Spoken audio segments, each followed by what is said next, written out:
It was the closest the world has ever come to nuclear war, a confrontation between the United States, the Soviet Union, and Cuba, known as the Cuban Missile Crisis. The year, 1962, the month, October, the main event for that year.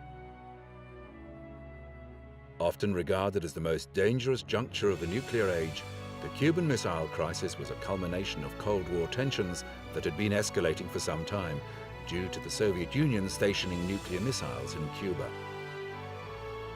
The fate of the world rested on the ability of two men, President John F. Kennedy and Premier Nikita Khrushchev, to reach a compromise.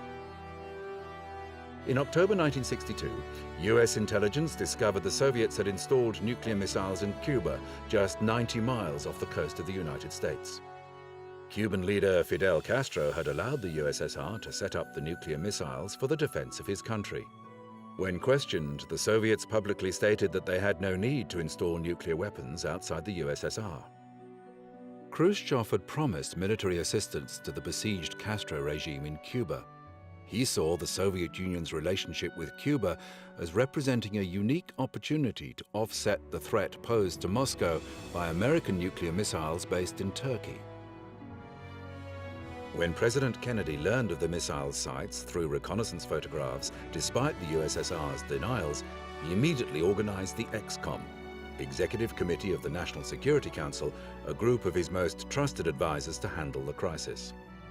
The committee did not believe that the missiles were completely ready at the time they first saw the pictures, but they guessed that it would only be a matter of weeks. The ExComm gave Kennedy four options.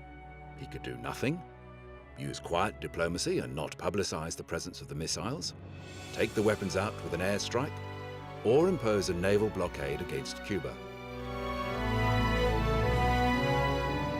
Kennedy demanded that the missiles be withdrawn and proceeded to impose a naval quarantine around Cuba to prevent the arrival of more Soviet weapons.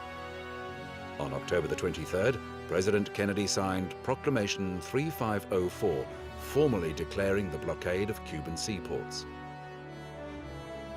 The blockade would take effect early the next day. With America's overwhelming naval superiority, Premier Khrushchev ordered Soviet ships not to challenge the blockade. The blockade was implemented, and negotiations began between Kennedy and Khrushchev.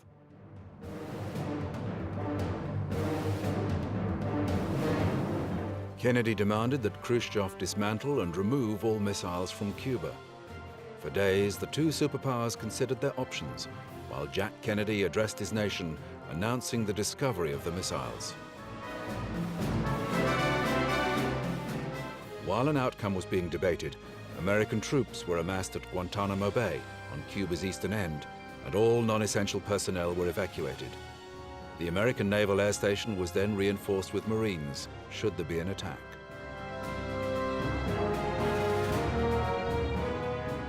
On October the 28th, a message from the Soviet Premier was broadcast on Radio Moscow. The USSR proposed agreeing to remove the missiles in return for a commitment from the US to withdraw its own missiles from Turkey and never to invade Cuba.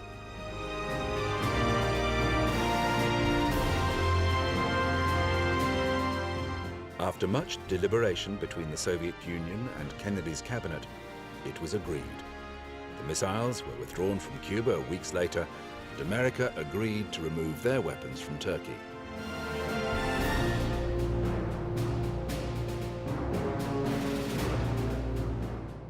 It lasted just 13 terrifying days, but the Cuban Missile Crisis was a unique moment in history that had very nearly brought the world to nuclear war.